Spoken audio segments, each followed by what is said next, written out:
Hi there guys, welcome back. This is Kishore here, founder and CEO of Trade Achievers.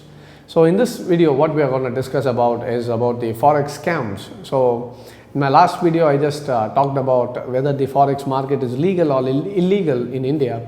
And after seeing those videos, we have received plenty of comments on different aspects of Forex trading. So I thought in this video, I'll try to clarify some of the questions which came to us. So the first question is, one of the subscribers, they have asked us that, see, we have seen a certain company, a big Forex company has registered in India and they have a number as well, like a SIN and a TIN number. So what is the meaning of that? So does that mean the Indian government has legally allowed them to get customers from India to trade in Forex? So first of all, understand one of these things. When a big company comes to an India, and let's say they are a very well-reputed broker in the international markets, like we'll take it as Cyprus or UK or different countries. Now they are going to have a physical office in India and they are going to register in India. So why they are doing it is, to the government, what they will be showing is it's a back-end team. It's a customer support team for the major Forex broker. So what they will do is, for example, to try to cut the cost of the employees. In case if it is a UK company, the salary will be very high for the people in UK. So what they do is they come to India and they set up a company and they recruit Indians so that they can cut their cost of employment. So they open a company here and register it as a customer service center for the broker in international market.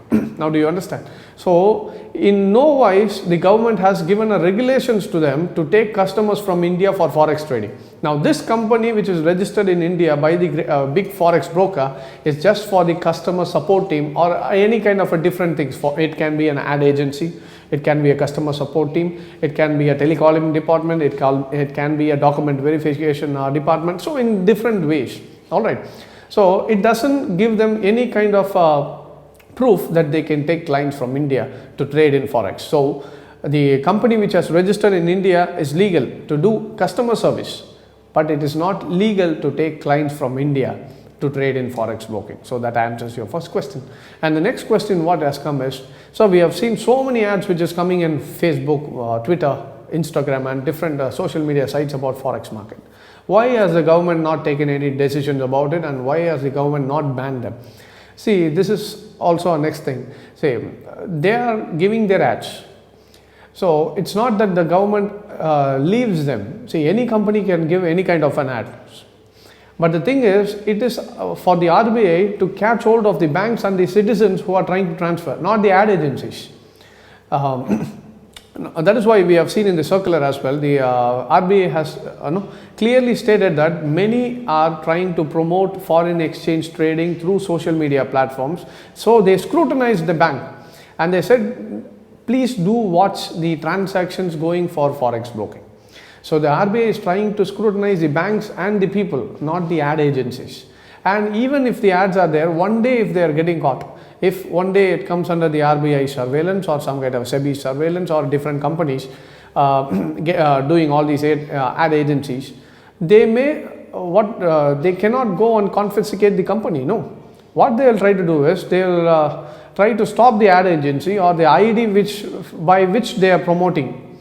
So that is what finally they can do, they can cut the ads, not much more than that. So giving ad doesn't make a company a legalized company to trade in Forex market in India. All right. And the third question what we have received is, and plenty have asked about the same question, that is, sir, we have seen that big companies, big Forex companies are coming and sponsoring different teams like a football team or a kabaddi team or a cricket team. And we have seen these companies are providing so much of sponsorship to these players and to these teams. What is your take on that? Whether this is legal, why has the government has not stopped it? See, first of all, sponsoring a team doesn't mean it is legalized to trade in the markets. See, these are big companies, they are reputed brokers in the international market. They are coming and sponsoring a team. It's for the brand value. It doesn't mean that they are legalized to do trading in India. No. See, any company, my company can go and sponsorship any kind of a thing. So that doesn't prove me that I can go and trade in forex market, or I can take clients from the Indian markets. No. So all these things are illegal. All right. So sponsoring a team doesn't mean they are doing any kind of things illegal. No. So that is one part, and taking clients from the Indian markets is different.